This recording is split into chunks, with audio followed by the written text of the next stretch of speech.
Hey, it's Millie, and welcome to the Generalist World podcast. This is a show where I interview people from the Generalist World community, and we talk things like the future of work, careers, predictions, their hot takes, and really understand what their squealy careers have looked like. So if you're a generalist who feels like they're living in a specialized world, this is the podcast for you.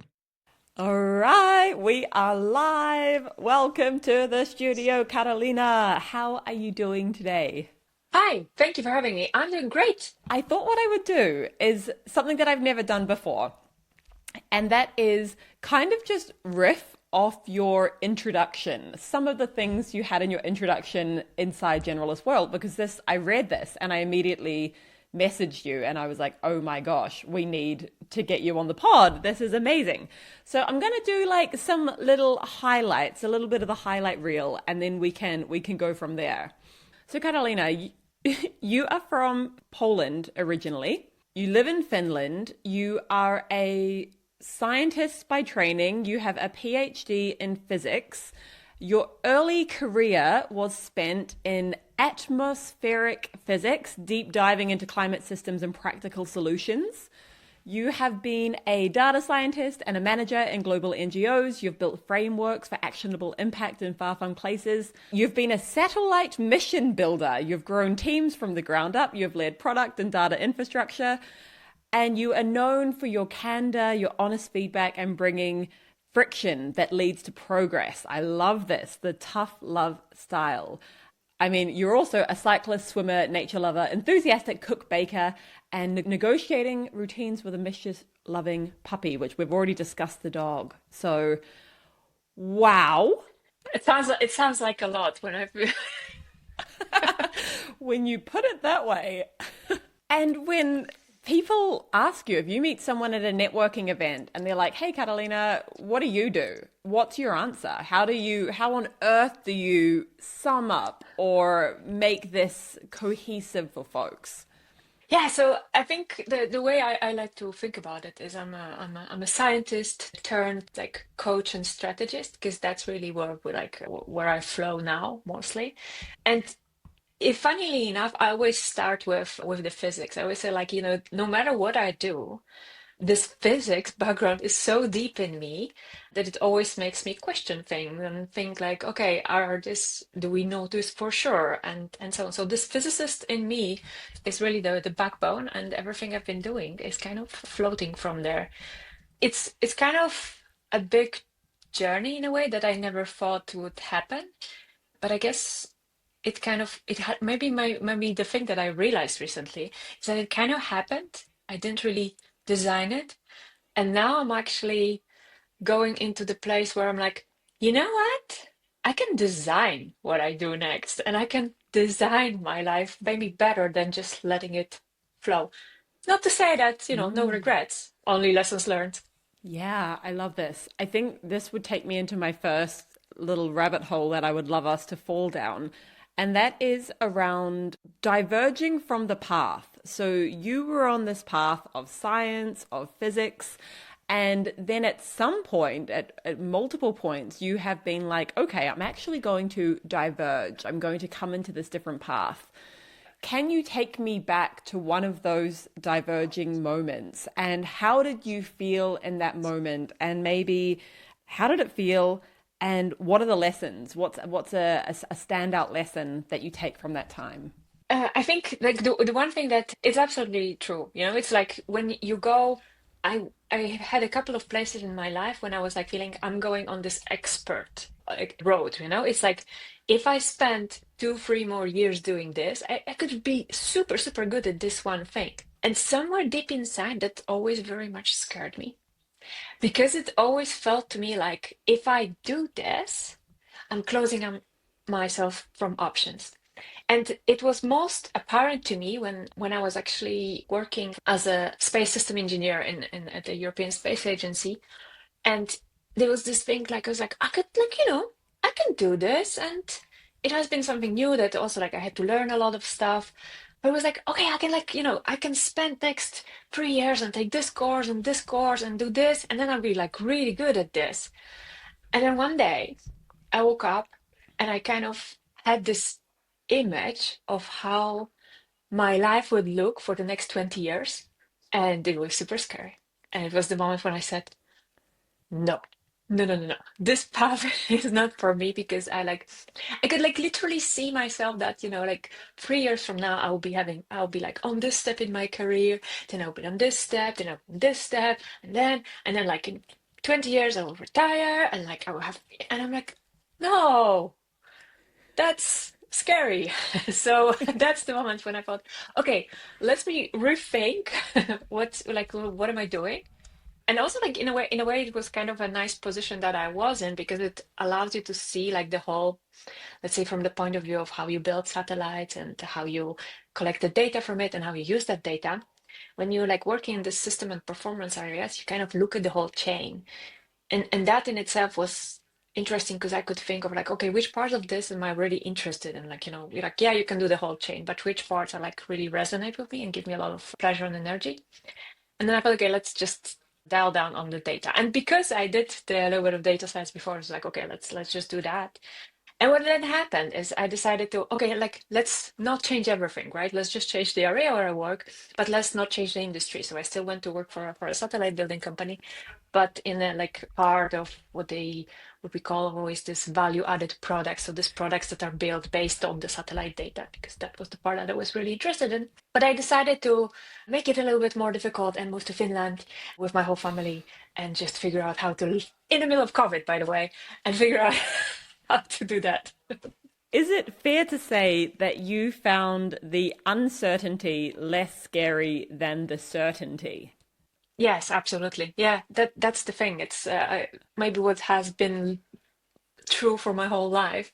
When things get too certain, it's scary. It's it kind of feels to me like I'm closing the opportunities then, And there's like it's so difficult because the balance is so hard about like, keeping the options open versus like, focusing and narrowing down. But I do think that just doing one thing really doesn't work for me. But I also know that doing 15 things also doesn't work for me. So like, it's kind of figuring out where on the where should I be? It's a journey. It reminds me, we had a masterclass with Kyle Hagee. He's the chief of staff at Morning Brew the other day, and he summarized pivoting so beautifully. And it reminds me of what you just said, and that was to pivot from A to Z. So let's say I'm going to be a scientist, and then I completely pivot to becoming an actor, something completely different, different skill set, different industry, different domain. It's like an A to Z pivot. It's a full pivot where if you just change one thing, so maybe it's the role that's within the Mhm. industry, or maybe you're keeping the same role, but you're changing the industry. So you're keeping something, but you're changing something, and it becomes more like an A to B pivot rather than an A to Z. I like that. It's a really nice way of like, and it's I think it's like it begins the spiral, right? So it's like you do this one little pivot, and then it's like, oh, it actually opens your eyes to all these other things that you could also change, and so on. And it is in a way, it's a journey of small steps, right? It's like it's easier to take this one small step that is just not so comfortable, but then that small step can open up things further and further and further along, right? So it's kind of we are all creatures of comfort, and it's like, oh, let's just a little bit of discomfort. Yeah. When you're thinking about these different options, because I really resonate with this, I'm working with a coach, a wonderful coach. Her name is B, and she described it as she was like, Millie, you're someone that always has many doors available to you, so many doors, and all the doors look kind of good, and you can step through any of the doors, and that is your superpower. And that is also your shadow. That is the thing that is the most difficult because there's one me, you simply can't step through 15 doors. So I wonder if you have any learnings or insights on how to know which door to step through in that season of life. I think there's like the recipe is going to be different for everyone, right? That's also what I love to say is that I hate frameworks because they tell you like, this is the recipe and you just follow this and this is what can happen. Even with cooking, that's not true. So, for me, what works is like it's two things. It's tracking my energy and tracking my mind. There are certain options that you have that if you give it like, let's say, you I need to always give it time because if I cannot decide from day to day, and when there's options that you need to decide from day to day, it's like, okay, do I really feel this or not? Is it like 100% yes, or is it a maybe? Because if it's a maybe, it's a no. So that's kind of like something that I developed for myself. It's like, this could be interesting. It's like, this is not interesting. Um, and kind of like how it makes me feel. There's certain things that I cannot get off my mind. I would give it like a month sometimes, but there's certain idea, a certain project, and it's just like, whenever I just switch off from the world, I go walking in nature, this will keep on coming back. And then I know that this is the thing that I actually need to do. So that's what works for me. What works for you? There's so much value in that, giving it time, because I think if you're someone with a lot of doors and also a natural excitement for those doors, then they all feel exciting. My husband and I, our magic, but also our challenge is that we both see the world like this. So we're both like, this will be so exciting. And then we can get trapped in this like paralysis of, but which one? Like, how fortunate and blessed are we that there's all these options, but we can't decide because they all look great. I think this is something I struggle with. This is something that I don't know if I have come to like something that I feel really, really great about. I think now I feel like I'm in a place where generalist world is actually fairly stable. Like for the first time in years, it's like, okay, like we're kind of out of that survival startup phase. And so my doors are changing. I think if you'd asked me this question a year ago when I was like, selling my stuff to make payroll, then my doors would have been like anything that brings in money and is aligned, like that's it. Where now I feel like there's a luxury that comes from having stability. And also I can take the space to step back and really actually evaluate. It's a really simple framing, but is this a win-win-win? And I say this to every partner I ever speak to. I say, is it firstly a win for the community? If so, how? Is it a win for you? Is this something that's going to be a really positive experience of you working with Generalist World and that you're going to get to come back again and again? And then is it a win for me? Is it a win for me and or GW? And it's so simple. It's not revolutionary, but if even one of those things are missing, it's a clear no. It's like, okay, great. Let's not waste anyone's time and let's just like shake hands and call it there. Yeah, absolutely. And I think that's a great way of thinking about it. And I like, very similar. I think I call it like the hell yeah. It's kind of like you think Mm. of something and it's like a yeah, that's the thing. And like you feel like this energy in you. And sometimes it's like, oh yeah, we could do this cohort of things together. That sounds interesting. And it's like, no, this is, it's not gonna be the thing, right? So that's also what I mean about the energy. It's like really like what gives you this like buzz when you're like, oh yeah, this is so cool. I don't really want to do it. And then the difficult part is like, having to I experienced this in maybe last couple of months and I basically decided, no, I'm not doing I'm done with jobs. I'm not doing jobs anymore. I'm like creating my own stuff. That's really what I want to do, and like choosing that flexibility over everything. And then all of a sudden there's like, there's 15 things you can do. And my first Yeah. thing is like, I'll just go do it all. And then, it's you end up with this kind of doing a really crappy job in all of them, and then it just doesn't feel good. And I read this book by Matthew McConaughey a while ago, Green Lights. It's a really nice book. I actually really enjoyed it, listening to the audiobook, because I also love his voice. And the funny thing, he says that, like, you can have a lot of things in your life and you can get C's in all of them, or you can choose one or two and like get A's. And I guess this is really where I am now. It's sort of like, just figure out what like the two things that are there that are gonna give you that feeling that, yeah, this is good, this is really what I want to do. And of course it's hard to, like what you said before, it's like also far hard from the point of view like, hey, okay, when you're just starting things for yourself, it's not like financially stable, right? Like, by the way, you don't have a salary every month, right? So you're gonna have to figure that out. So you have to balance that as well, but just sort of like going for the things that you can be happy with yourself too. That's what you deliver, yeah, and then limiting yourself to that. Yeah. Fantastic advice.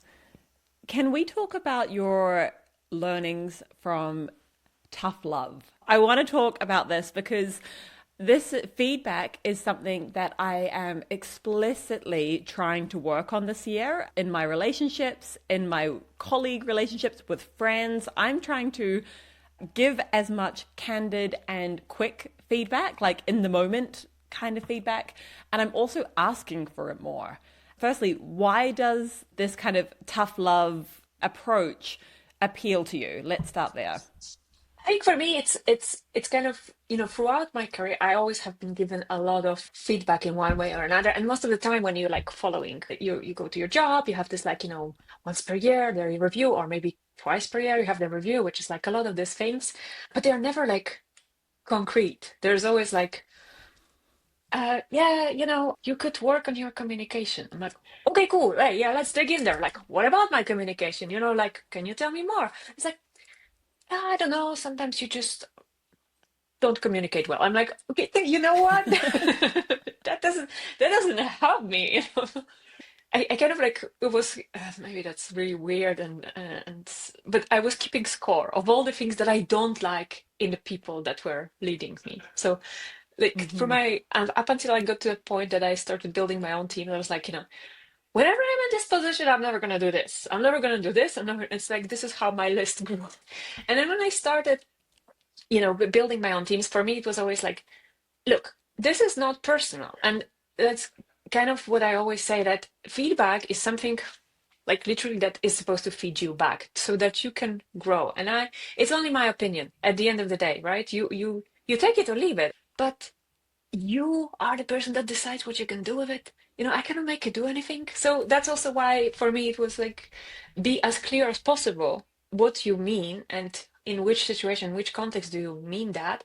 And then it's up to that person to kind of take the ball, let's say like, hey, can you tell me more about this? Can you help me understand it better? Or not do anything about it, and then we're gonna have a problem down the line somewhere. But if we don't align or anything, but that was for me very important to just be super clear in what I mean and how I mean it. But also like I also wanted always to make sure that just feedback is just a perception. So it's like in my head when we're working together, I have a certain idea of how this relationship should work, on how our cooperation should work. And when I give you feedback, it just means that my perception of how it should work is not aligned with what's happening. It has nothing to do about Mm. you as a person, like who you are, and it's not that at all. Like everyone is a lovely person at some level, but not everyone is lovely to work with. Yeah, so it's on different things. Yeah, so there's that's also like I always wanted to separate it. And I always say that we just take ourselves and our jobs too seriously, because it's like if someone gives me feedback, it's like attack and I'm not worthy. I'm like, no, just no. It's okay. You're worthy. There's like, you are you, and just be your best self. Let's figure out how to work together. And it's super tough because like communication is just it's like the hardest thing in the world. It's like for me, it's even sometimes just putting what is happening in my head into words is hard. And now it's like making sure that you understand those words that I'm saying in the way that I'm thinking them, in the way that I imagine them, is extra hard. So just to the point and clearly, I've been working with a lot of scientists who like to use a lot of very complicated words saying nothing. And for me, it was always like, nope, you know, I got feedback sometimes that your papers are not long enough. Can you make them longer? It's like, no, I said what I needed to say. Thank you. That's it. There's no more point of like just Mm. adding fluff. I love this and I want to dig in just a little deeper. Do you have a memory, an example, it can also be a made up example of tactically how you actually give feedback? Like an example of what great feedback looks like? Because I don't feel like this is always a missing part of the equation or a missing part of the puzzle. People like be really clear. So Mhm. like yeah, is there an example, either a memory or we could like role play where you're giving me feedback on whatever? Yeah, I think that for me, it's like the kind of like the mental framework that I use is always like timely. So feedback is not something that can wait. It's something that I need to like tell you in the moment, right? So, of course, let's say that you're giving a presentation about, I don't know, like new product that we're going to launch, right?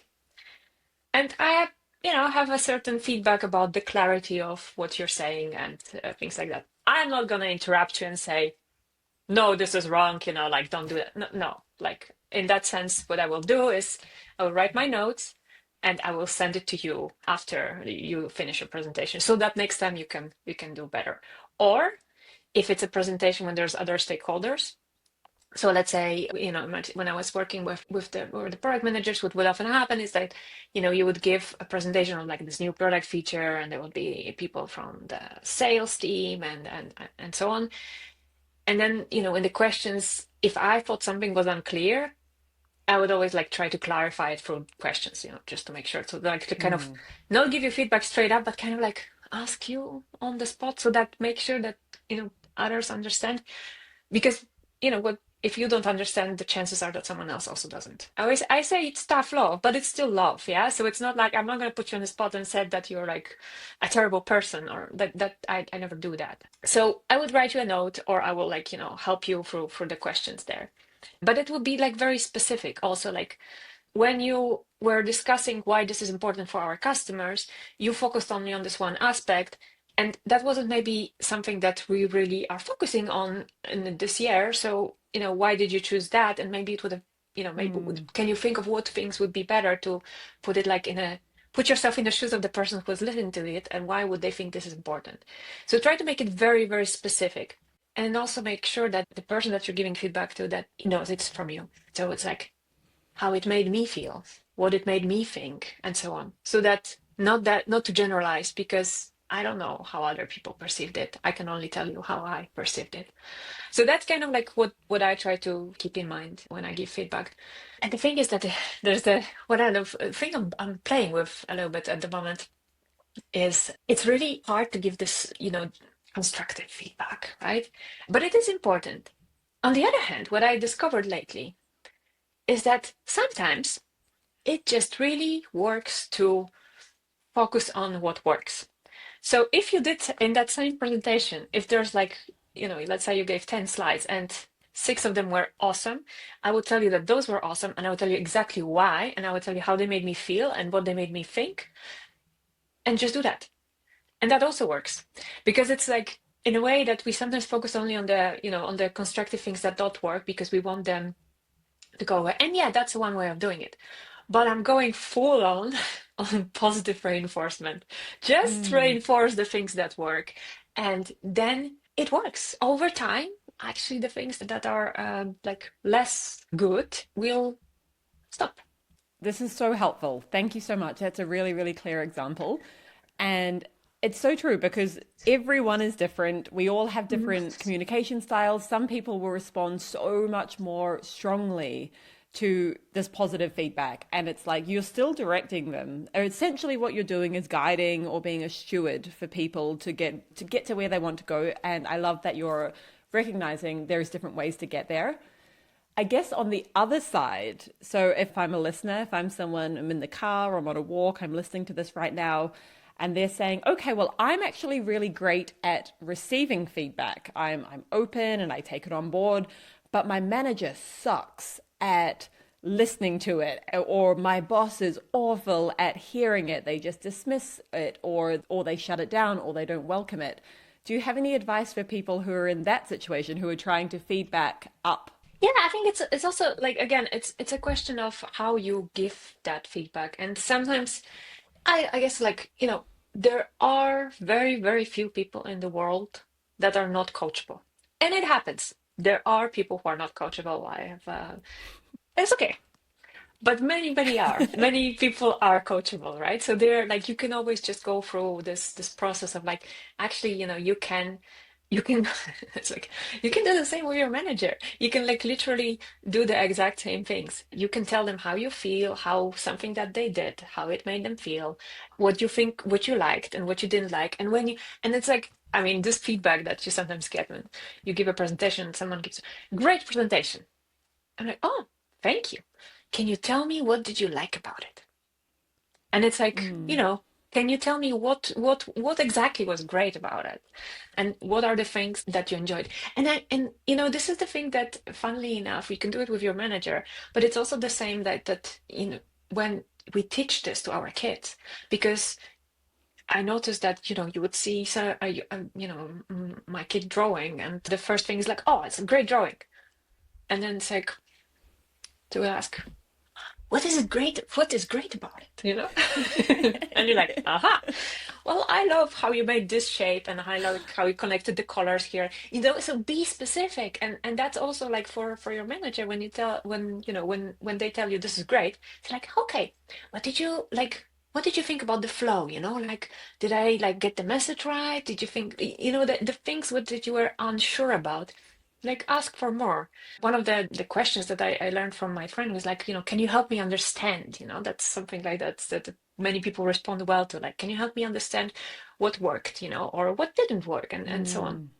So just like, I guess that the only thing is to get curious about like why they are dismissive. It's like sometimes it's when people are like, oh yeah, well, whatever. It's like, can you tell me why this to me it seems it's not important to you? Can you help me understand why?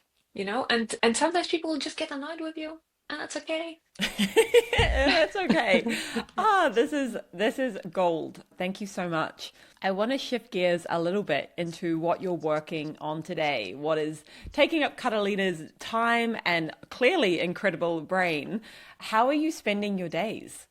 I'm working on of course, a couple of projects as always. So one of the like the main thing I do now is a company I started earlier this year. It's called Rebel Strategy Lab, and it's helping people work on the strategy. So really working with companies and, like, as a strategy coach, helping them figure out how to build more with purpose. And I always like to say that you gotta build for people, for planet, and for profit, because you have to take all of that into account, and you have to like know what you're building. So I work with some companies and help them with that, and we do workshops and so on, and it's a lot of fun. I really enjoy that work.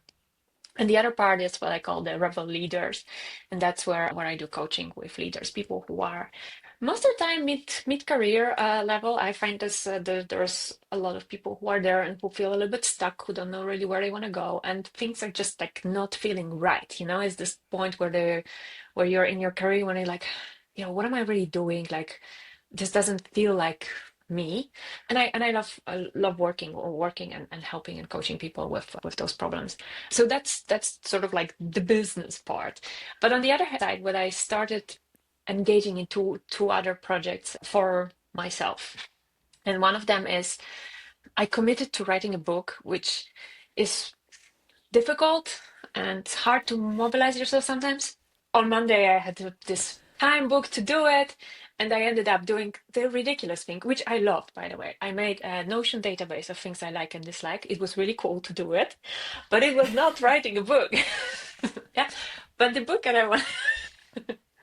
Fun exercise, by the way. I really, with the context, why exactly, what are the reasons, and in which context. But the thing that I want to write about, and I've been thinking about a lot, is about how the rooms, the environment where we are, how it influences us, and how it changes who we are. And some of that is great adaptation, growing and so on. And some of it is just making ourselves small to fit into what we think is necessary. And I think it's an important topic to talk about, because it's what I experienced myself at some point, when I noticed that as you progress in your career, maybe you will get into places where, I guess it's kind of like, I'm not going to go on a rant on this, but people tell you need to have more executive presence. I'm like, oh my goodness, I just don't know what you're talking about. And I don't want to have executive presence. I don't know what that means. I still don't know what that means. Gravitas. Please break some gravitas today. So, when you start going there, and I started questioning myself. I started really being the person who wouldn't say things, because I was like, am I bringing enough gravitas? And this kind of it's changed me, and I didn't like that change. Yeah, there's some changes that I really enjoy, in like how you grow and so on, but there's some changes that are not there. And when you jump on this fun buzz of self-awareness, you start to discover those things of, like, what's working for you, what's not. So that's what I want to share more with the world. And that's what I like kind of start writing about. There's no deadline there. This is like an open-ended project that will end at some point in 2026, hopefully. Uh, Okay. yeah, So I'm getting a shape of how you're spending your days. Would you say that you have a portfolio career? Like, does that language resonate? absolutely. Oh, by the way, and I'm also building an application for women in tech. Because I find it important. Yeah. I'm curious about different models that people are Mhm. using to structure their work. And it seems like you've got these two, I guess, revenue streams, which is your Mm. business and your coaching. And then you've got the book, which is kind of like a creative Yeah. passion endeavor. And then an app, which is what category would that fall under? Would that just be like a needs to exist? It's kind of, so the ideally it would be a revenue stream at some point, but it needs to exist because it's something that I myself find maybe is a blocker for more women using AI to code now. So I started talking to a lot of my friends and just thinking like, what is it that makes it difficult for you to start? And a lot of the feedback that I got was like, you know what, I kind of need to understand what is it doing, and I don't. And I thought, okay, what can we do about it? So I started building it's a silly thing. It's a code visualizer. Basically, you give it the code that the AI created, and it makes you a graph of it. Because I'm a visual thinker, and it helps me to see it. It basically takes all the, shows you all the functions and describes to you what this function does, what does it connect to, what data flows here, what data flows there, so that you can understand what is it that is being built. And why it's also important is like once you do that and once you can like have, again, I'm a system thinker, right? So when you kind of have the system in your head and you kind of see it, you can see like, hey, okay, actually this does make sense. Change that. And so for me, it's became a tool that helps me create better code. So I want to put it out there because I do think that it's maybe something that some of us are missing and will, help us become more kind of secure in like knowing what we are actually building instead of just doing it. I love this so much. It's like, okay, so you've got your two business streams, you've got your creative stream, which also, yes, these could also become revenue streams. And then you've got this thing that I guess you're tinkering with. It's like the Yeah. tinkering potentially becomes a revenue stream. It resonates because I think I'm similar. I've kind of got Mhm. these like two main revenue streams. I'm also writing a book, so I've also got this creative stream, and in fact, I'm also tinkering on an app that's really interesting. We have a similar shape model. True, true. Interesting. Yeah. But you're also building like a big community, which is great.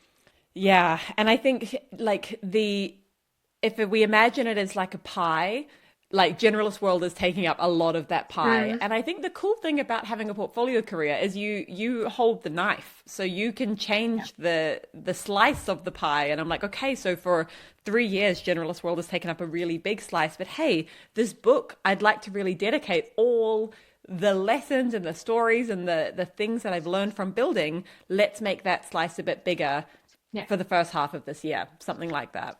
No, exactly. And that's also I agree. This is why I thought that, having that flexibility and and maybe it's not like it doesn't come one day, but it's kind of like building up towards having a little bit more of that flexibility of how you choose to spend your time with it was something that's very important to me, right?